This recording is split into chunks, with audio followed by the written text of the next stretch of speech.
Hey, what's up? Do you guys remember this guy, Eyes Be Back? EYEZBBACK, I think is how his account was spelled. Anyway, he had a website, and I went and I downloaded these four chapters. I mean, each of them are like an hour and a half long of this computer voice reading this book, Secrets of the Mojave by Richard Branson. I'm just amazed at this information. I listen to it every now and again when I get bored and I can't get my internet connection because I got wireless connection and I'm tapping off the neighbor for free. But here's the point. This stuff is amazing. I'm just gonna play you this little clip. They're talking about the gray race of aliens, and this stuff is fascinating. You guys really should go. The whole book is online, I think, but it's kind of cool to just listen to it being spoken. I'm gonna click on play here, and it's coming out of my speaker on the side. Hopefully, this will be good audio quality, and this will inspire you to go check this out. I think it was originally uploaded by David Wilcock, if I'm not mistaken. I tried to find the other chapters of it, but wasn't successful. One day, maybe I'll try that venture again later. Anyway, here you go. Oscar had in no way at the time been in contact with John Lear, nor any other researcher who has alleged this exact same thing. Oscar's claim that these creatures are more whitish or albino in color would seem consistent with accounts concerning some branches of the serpent race. As Oscar alleges, not all greys have been described as having the same coloring. Some have been described as plain gray, others blue-gray, gray-green, or grayish-white. One source suggests that the coloring has a direct connection with the amount of protein formula which they have access to. Also, Oscar's reference to the bug people may be based on the fact that the reptilian branch known as the Greys, and others, branches of the serpent race, are often said to resemble praying mantis-like creatures, in that their eyes are sometimes bug-like and protruding, and their long arms which often reach down below their knees, often appear mantis-like when they're folded, or repositioned elbows pointed downwards, and clawed hands positioned above. In fact, some of the early saurians such as the Tyrannosaurus rex kept their arms in such a position, elbows pointed down, although many of the modern sauroids possess arms which are now much longer. But a more likely explanation is one that has been given by researcher Ray Keller.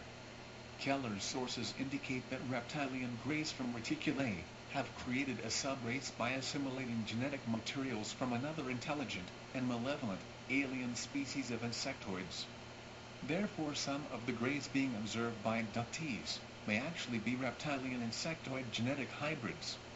John Lear stated in his infamous UFO document, which he posted on the Paranet computer bulletin board, that some of the beings recovered from the earlier crash disks were mantis-like and reptilian-skinned.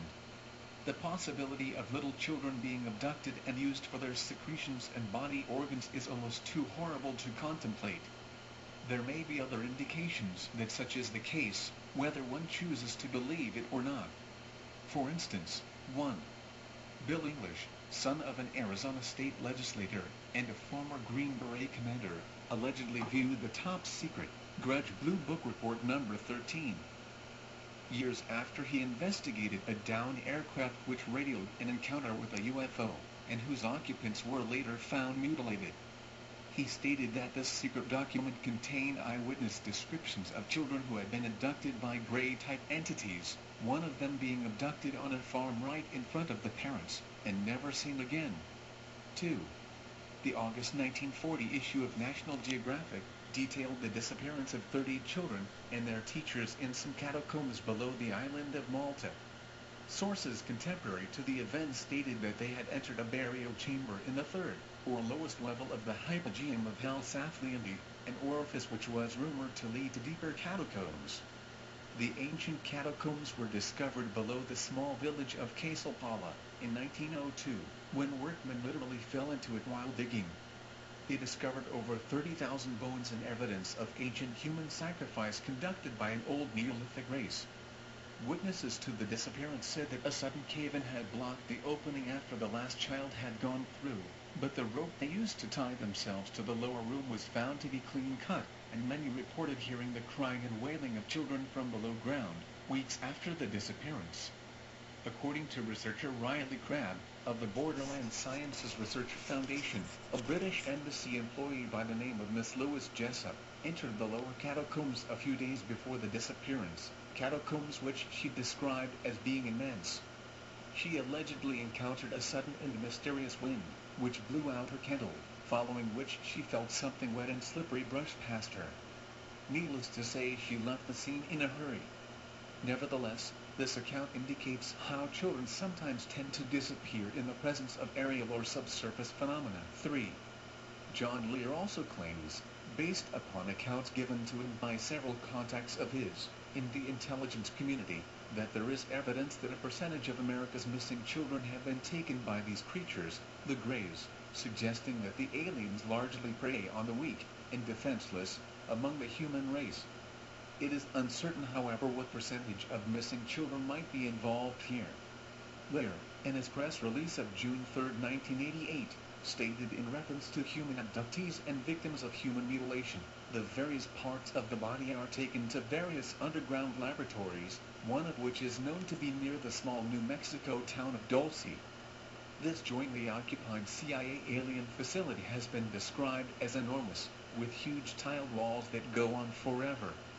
Witnesses have reported huge vats filled with amber liquid with parts of human bodies being stirred inside. The secretions obtained are then mixed with hydrogen peroxide and applied on the skin of the Greys by spreading or dipping parts of their bodies in a solution. The body absorbs the solution, then excretes the waste back through the skin. That is, like reptiles excrete waste through the shedding of their skins. Branton. This would confirm Oscar's claims to this effect. 4. Researcher William Cooper, who is formerly a chief petty officer and intelligence worker in the Pacific Naval Fleet, pointed out at the 1989 MUFON conference in Las Vegas that over 3,000 children disappear without a trace yearly, in one part of Manhattan alone. We might relate this to other obscure, though evident indications, that Manhattan literally sits atop vast underground caverns, which have been confirmed by different sources, including Con Edison, when they broke into a vast cavity at a depth of 200 feet while drilling in a Manhattan park. Cooper also claimed to have seen top-secret reports stating that sections of human bodies were found stored on disks retrieved from crash recovery sites, and that the government was extremely disturbed by this aspect of the alien activity. 5. There are hundreds, if not thousands, of accounts of women who had been a few months along in a pregnancy, most often an unexplained pregnancy, only to find after a UFO abduction experience that their babies suddenly disappeared. These accounts are a reality. It is very unlikely that hundreds or thousands of women would collectively use the same bizarre identical excuse if they themselves aborted a child and did not wish others to think that they did so, especially when many of these women were the only ones who knew of the pregnancy. 6. Although many of the children who are allegedly abducted and never seen again are of the homeless or unwanted type, street children of prostitutes, and so on, children who will not be missed as much as others, it also appears that thousands of children who belong to middle-class families are also being abducted, implanted and returned. Since the disappearance of these would cause far more waves than a child without a guardian, they are used instead for purposes of manipulation. It appears that these infernal creatures are extremely cautious and cunning, and have hidden their tracks and even their very existence well, at least up until the 1970s and 1980s when abductions started to make the news in a profound way. Forrest Crawford continues. He, Oscar, based on what Hank communicated to him, claims that they are also kidnapping children. The Tau sessions have been preyed upon by these aliens before, and they are working with other races and communities that were also victims. One such race, emphasis ours, Branton, that Oscar claims, was run off their home planet by the bug people was what we now call the Nordics, or Pleiadians. He claims, because of his ongoing contacts, he was made aware of the Billy Meyer case in Switzerland and swears that is a real contact. Okay, obviously this is pretty interesting stuff, but yeah, I encourage you guys to check it out. Alright, peace.